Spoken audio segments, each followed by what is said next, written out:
Hello friends, welcome back to my YouTube channel. आज আপনাৰ বাজু লৈ আহিছো কেনেকৈ আপুনি আপোনাৰ মোবাইল ফোনৰ জৰিয়তে SBI বেংক একাউণ্টৰ ATM কাৰ্ডৰ বাবে এপ্লাই কৰিব। এই ATM কাৰ্ডৰ বাবে এপ্লাই কৰিবলৈ হ'লে আপোনাৰ কোনো ধৰণৰ টকা দিব নালাগে, সম্পূৰ্ণ বিনামূলীয়া হয় আৰু কোনো ধৰণৰ বেংকত যাব নালাগে, ব্ৰাঞ্চত যাব নালাগে।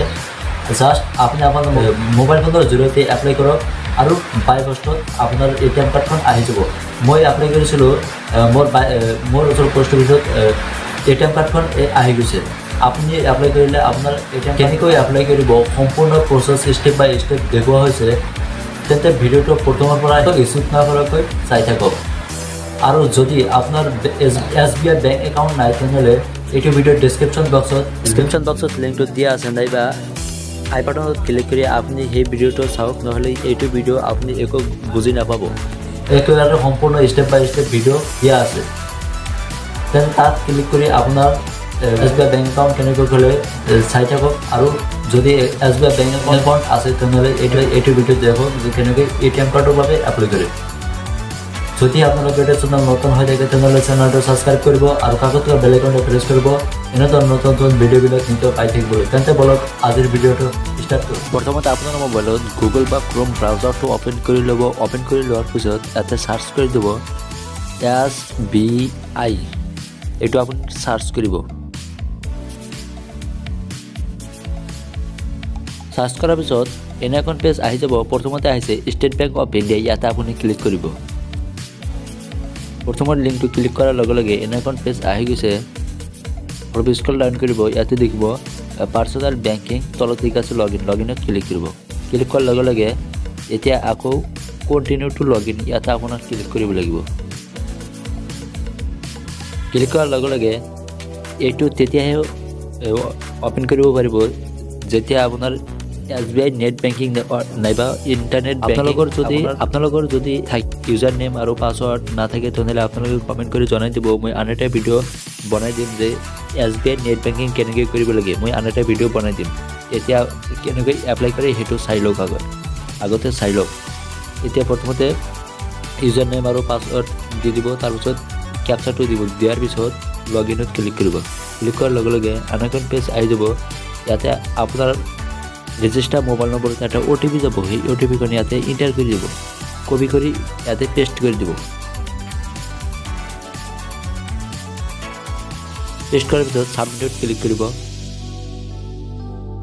ছাবমিটত ক্লিক কৰাৰ লগে লগে আপোনাৰ যিটো ইণ্টাৰনেট বেংকিং হয় সেইটো খোল খাব, এনেকুৱাকৈ খোল খাব। ইয়াতে আপুনি দেখিব ই ছাৰ্ভিচেছ, ইয়াতে আপোনাৰ ক্লিক কৰিব লাগিব।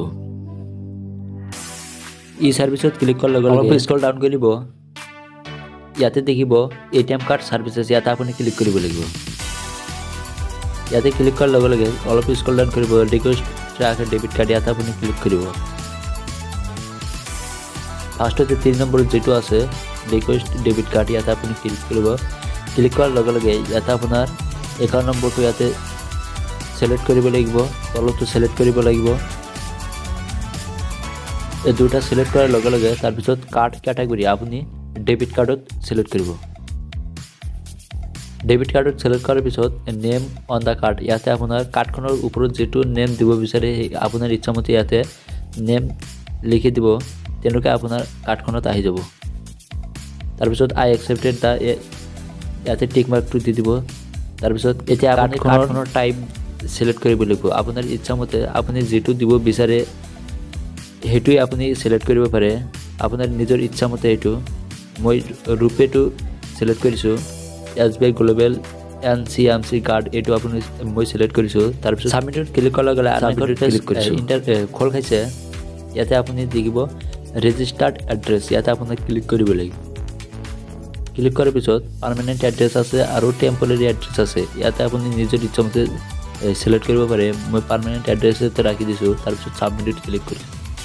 ক্লিক কৰাৰ লগে লগে এনেকুৱা পেজ আহি যাব। দুটাৰ ভিতৰত আপুনি প্ৰথমটো ছিলেক্ট কৰিব। ছিলেক্ট কৰিলে আপোনাৰ মোবাইলত ৰেজিষ্টাৰ মোবাইল নম্বৰত এটা OTP যাব। সেই OTPখন ইয়াতে কপি কৰি ইয়াতে পেষ্ট কৰি দিব। আপোনাৰ যেনেকুৱা আহে OTP তেনেকৈ আপুনি ইয়াতে ইণ্টাৰ কৰিব লাগিব। OTP হয়তো অলপ লেট হ'ব পাৰে। OTPখন এণ্টাৰ কৰাৰ পিছত সাবমিটত ক্লিক কৰিব। ক্লিক কৰাৰ লগে লগে এনেকুৱা এখন পেজ আহি যাব যে congratulation your debit card request has been recorded.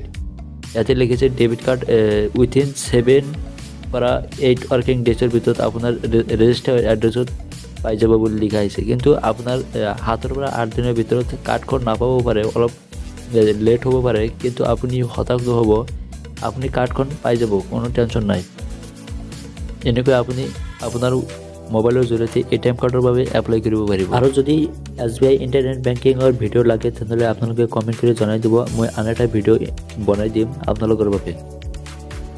যদি ভিডিঅ'টো চাই ভাল লাগিলে তেনেহ'লে ভিডিঅ'টো লাইক কৰিব, শ্বেয়াৰ কৰিব আৰু লগতে ছাবস্ক্ৰাইব কৰিবলৈ নাপাহৰিব।